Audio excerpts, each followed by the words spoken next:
So this book is the autobiography of an LA gang member by Kody Scott, Monster Cody Scott, who's uh later adopted the name Sanyika Shakur. It details his life from when he was in the sixth grade, when he eventually joined the the Crips, and he ended up um, becoming a part of the A-Tray Crips, which is um, a set of the Crips in Los Angeles. He talks about the founders of Crip Nation. He talks about Raymond Washington and Tookie Williams, meeting them, what it was like being at Tookie's hip, and being so impressed by Tookie Williams that he would later become a Crip and dedicate his life to what he called tripping and cripping. Cripping and tripping. So this book was really heavy. So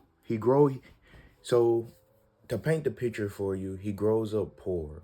And as he grows up poor, he has numerous siblings. Later on, he finds out that as an adult, he finds out that his stepfather, he has his last name Scott, is not actually his real father. And before then, I guess he thought that that was his father, but his real father was an ex NFL player by the name of Dick Bass, according to his mother. So in this story, we witness the transformation of a person who feels rejected in the home. He doesn't feel accepted by his siblings. He doesn't feel accepted by the larger society. And so he becomes enthralled to rebel. It's a story of 100% rebellion. And later in the books, he talk about how he he was rebelling, but he was a rebel without a cause. He didn't have something to really direct his anger towards. So it went to mostly negative energy, right?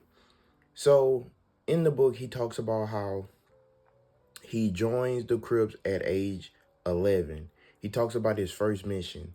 So in his first mission, he's in a car with other established members of the set, and they're older than him. And he's the youngest one in the group. He's 11 years old. They hand him a firearm, and they tell him that they are going to hunt some enemies and not to come back until his gun is empty. They go on this mission, and then they begin shooting at the targets. He is so motivated to prove himself that he ends up wounding two of the occupants. And after he ends up shooting two of the occupants, he basically takes it to a level, a combat level, that even the older people that he's with are shocked by. And he wants to find approval so badly. He's desperate to be accepted by a group. So that's why he goes to these lengths. So he went to this length of harming these people. When he got back to the car and they were together, they all celebrated him. And then one of the guys ended up telling him, like, hey, man, you might snitch on us. You're very young. You might tell others what we're doing. And so they end up jumping him in the set. After they jumped him in the set, they got high and drunk. And then later that night, he went home at 11 years old, really late at night, got in his room, went to his room, and he thought about what he had just done, that he had just been initiated into the Crips, and that he would spend the rest of his life attached to this group. So at 11 years old, he had already chosen his path, right? Most 11-year-old children are watching TV, or that they're home with their parents.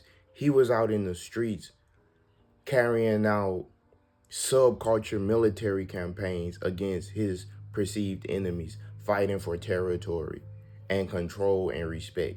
So he talks about the three levels of gangbanging and what is the purpose from his understanding. So the first one is to um make your name known.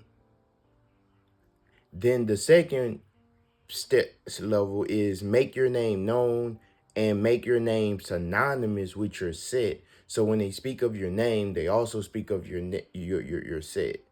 The third level is to totally promote your organization and the ideology of what set you claim in its totality.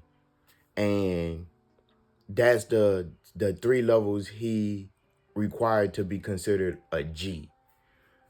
So he got the name Monster because one day he was robbing a guy, and when he was robbing a guy, someone interfered with him robbing a guy. And he said at this time he must have been about 12 or 13 years old. He was robbing this guy, and the older guy tried to stop him, an adult man. He said that he attacked the older guy, got him on the ground, and after getting him on the ground, he stumped his head viciously for 20 minutes. He ended up disfiguring the man, and he also put the guy in a coma. He later fled the scene, and some of his friends hung around. When the police came, the police were saying that the person who did that must have been a monster. And so the name stuck. When he went back to his friends, they told him what the police were saying. Like, man, they called you a monster. The police called you a monster. And so he adopted the moniker Monster Cody. In the book, he stated that from then on, he felt like the things that he did would have to get worse and worse to live up to the name Monster Cody.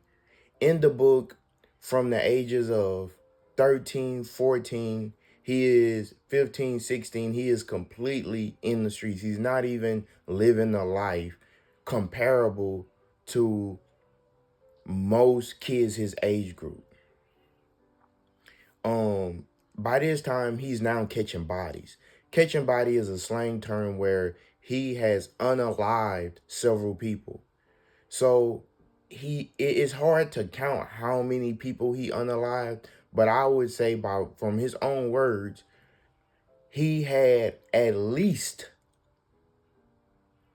5 or 6 or maybe more people that he had unalived in the course of his teenage years. He had shot numerous people.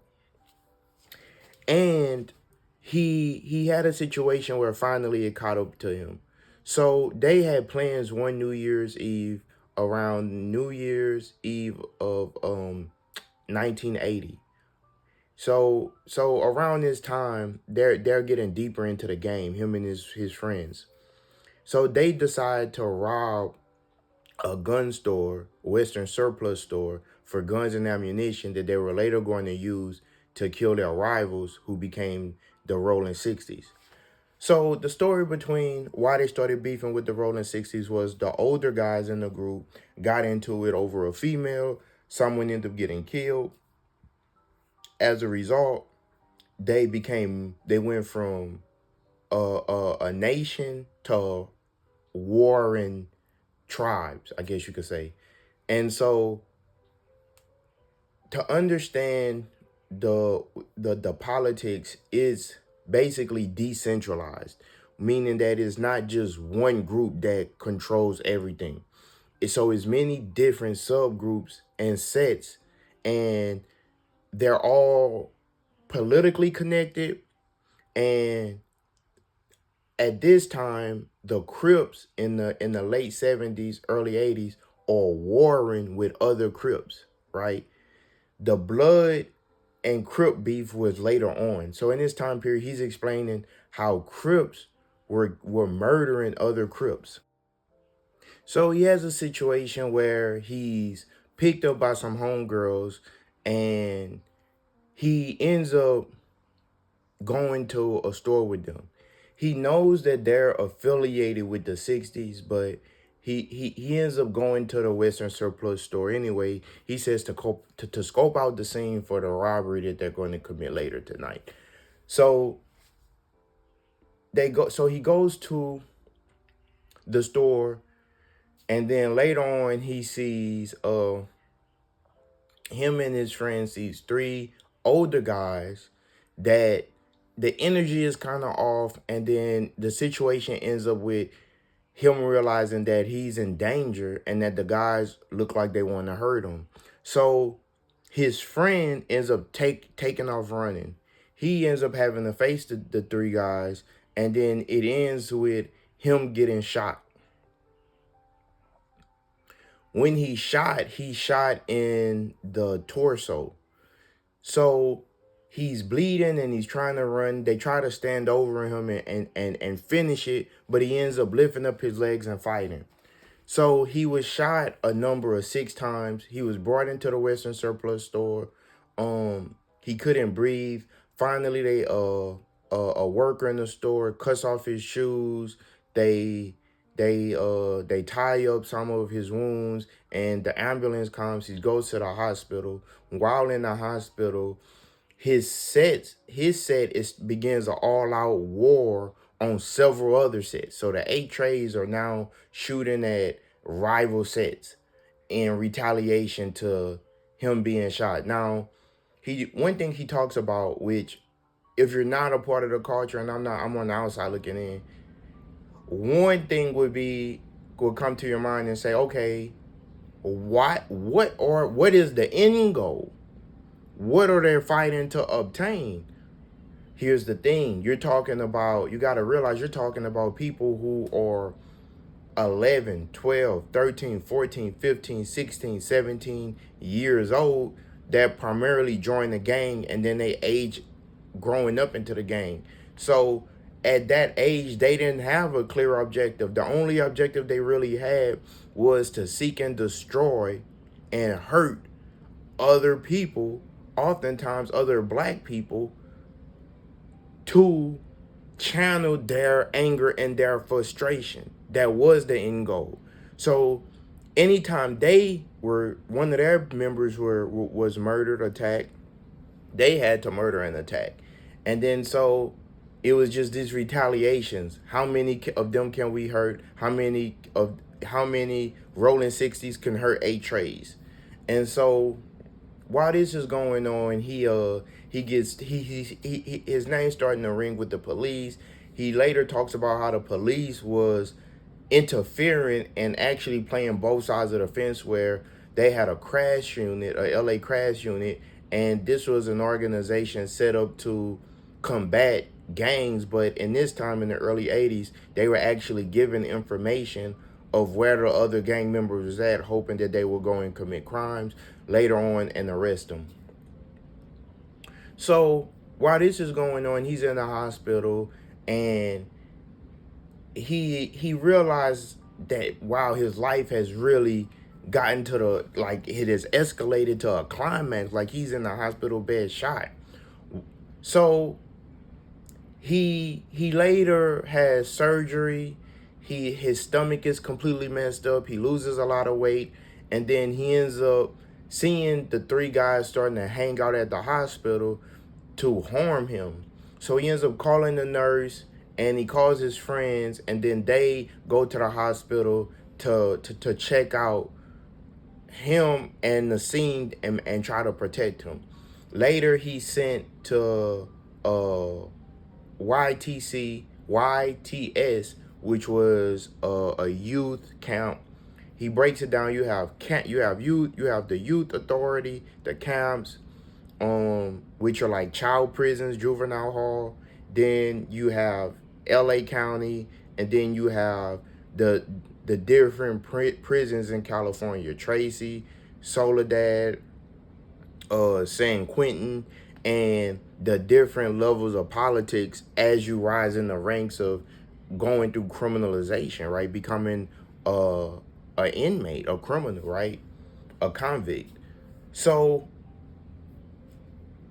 in the story, every time things begin to escalate, more of his friends are dying. So he has several near brushes with death, but he somehow manages to survive. So by the age of 16, he's been shot, he's been incarcerated. He has fought several murder charges and went to court, and he ended up beating several murder charges. Now, he also goes on several missions harming and hurting other people. So while in jail, he just takes it up another notch. He never reached a point until his adulthood where he never reached the point where it was like, all right, what's the point of all of this? He was still chasing the street fame of being Monster Cody. So as the book progressed, he later meets a guy named Muhammad while he's incarcerated. Muhammad puts him on to black liberation ideology, and then later on he gets out, and he's 19 years old now. Now he has a daughter, and he has a wife. His wife's name is Tamu.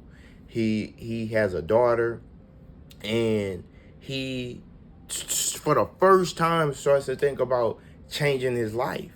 So he was fighting a 7-year conviction, and he ends up doing a few years and then getting out. So from 16 to like 19, he's in prison.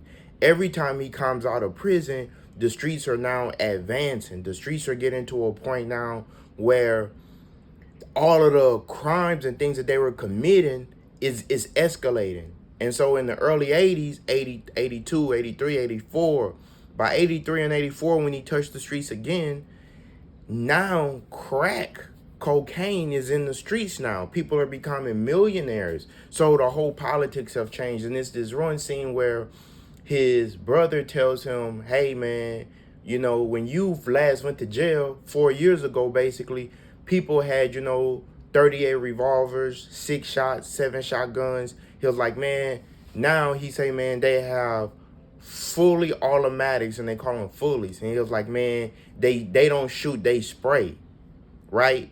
And that reminds me of like modern times, right? When we talk about, oh, I got a switch on my gun. You hear this a lot in street culture. Oh, I got a switch, this and that. Rappers rap about it. Chicago, Baton Rouge, New Orleans, East Coast, West Coast, But we realize, like, okay, first of all, these people, the gang members themselves are not the ones manufacturing the guns. They don't manufacture the ammunitions. They don't control the airports. They don't control the trades. So once you start to look into it, you can see that it's a larger thing taking place. It is bigger than them, right?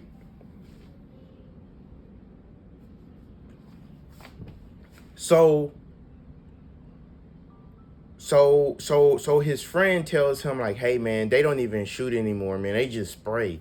He was like, you remember that you got shot 6 times in the stomach? He said, man, now he was like, one of our homeboys just got shot at.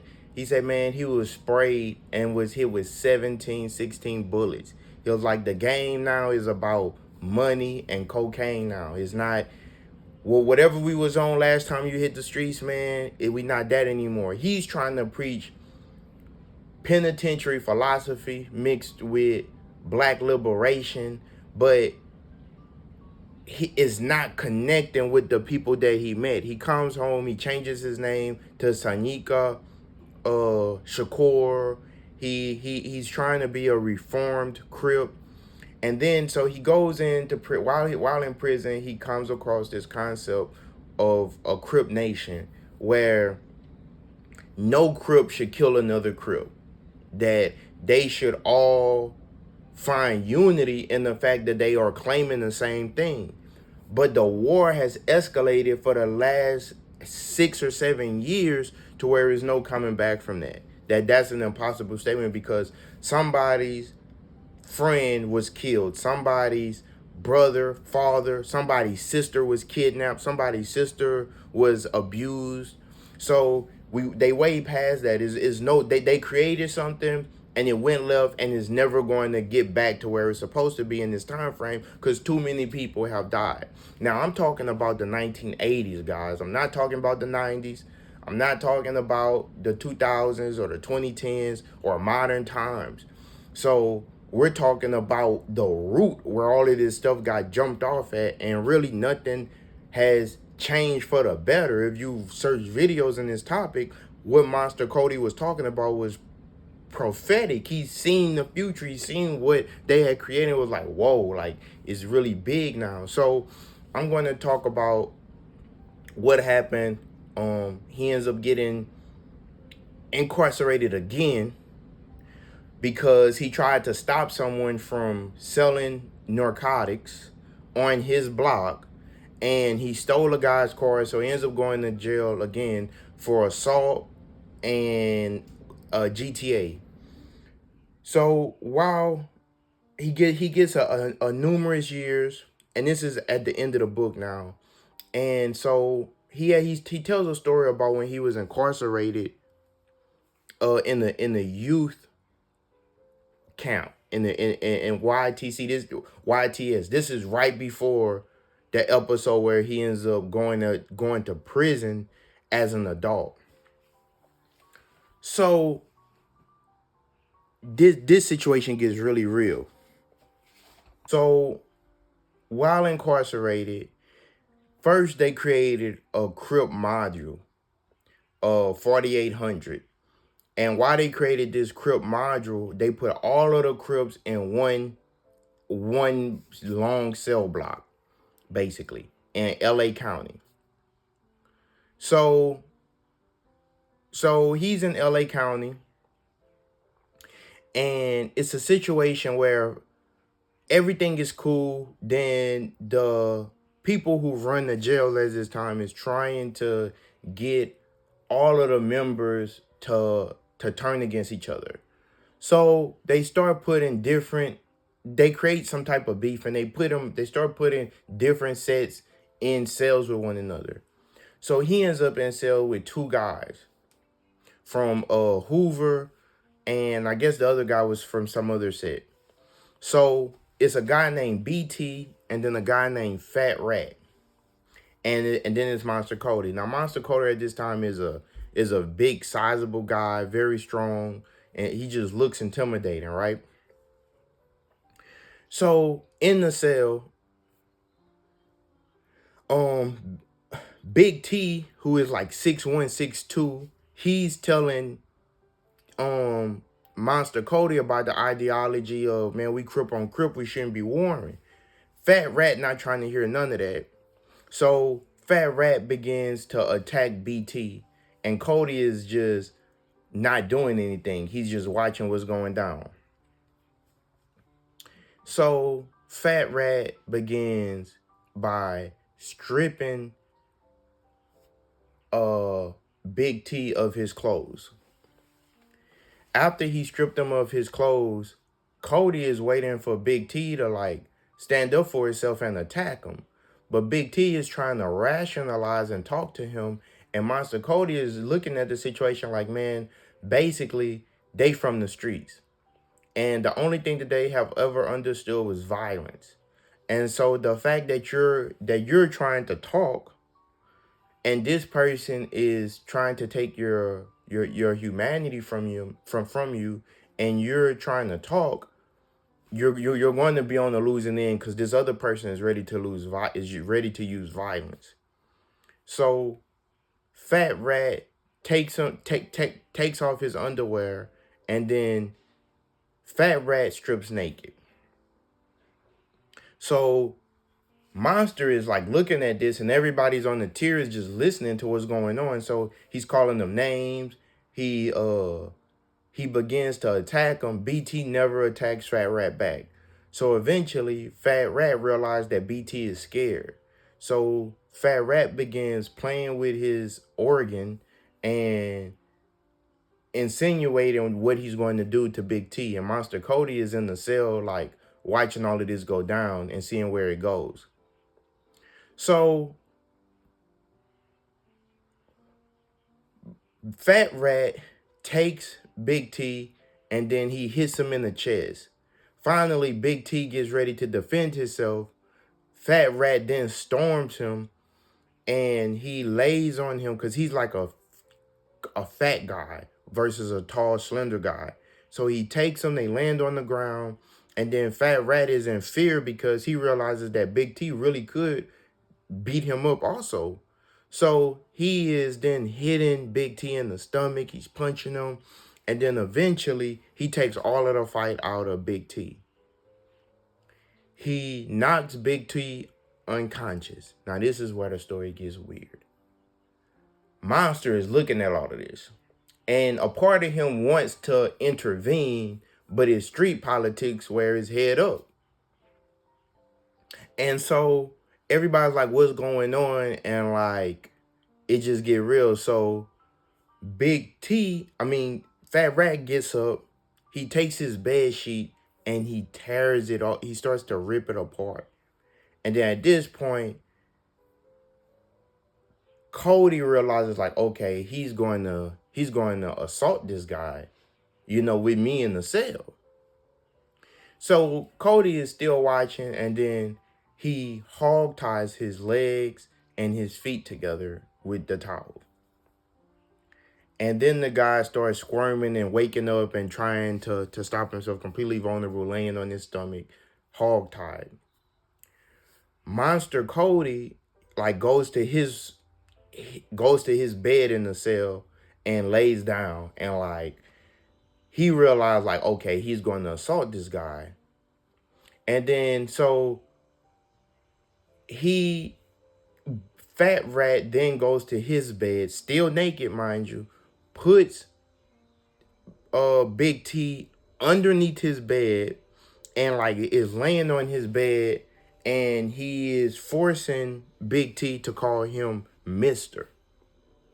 And Big T is calling him Mister. And Kody is just like, man, like, where's your manhood, man? You supposed to take it to the point where you die before you allow this to happen. Like, what's the point of living if this is how you're gonna live? So he feels ashamed at Big T, but he also is thinking in his head like, because Big T had just came from the penitentiary. So he's like, man, what if Big T is hooked up with some folks that's gonna get at us for, touching this dude? So Monster Cody is like laying in his bed, and then Big Fat Rat tells him, hey man, you might as well just go ahead to sleep. You know what I'm saying? Like, I'm about to, do what I do or whatever. And then Cody is like, damn, so this guy is going to assault this guy while I'm in the cell. And he was like, nah, that can't, like, I can't let you do that to dude. So he wakes up, he say, hey man, I can't let you do that, bro. And so Fat Rat was like, what you mean? He was like, you know what I mean, bro. I can't let you assault this dude while I'm in the cell. He was like, you done whooped him. You done spit on him. You urinated all on him. He was like, and all of this stuff, man. He was like, bro, who gonna clean this up? He was like, this my cell too, bro. I can't let you do this to dude. Like, it is what it is. So Fat Rat like, all right. So then he unties Big T, forces Big T to clean up urine off himself and the floor. And the next morning when they let him out the cell, Big T tells what happened. Now, Monster Cody saves Big T from getting assaulted in their cell, but Big T has completely been stripped of his manhood because now everybody in the jail knows what happened to him. And it just lets you know, man, when you locked up and you're in those type of situations, that you're playing by different rules, And so later on in the book, he goes to prison. In the book, he talks about how, it was guys that got assaulted inside there, and he realized like his reality. And at this time, he still focused on cripping. He still focused on promoting his gang and killing his enemies. And then later on, he goes to this transformation where he meets Muhammad, and then he starts to think about black liberation and what that means.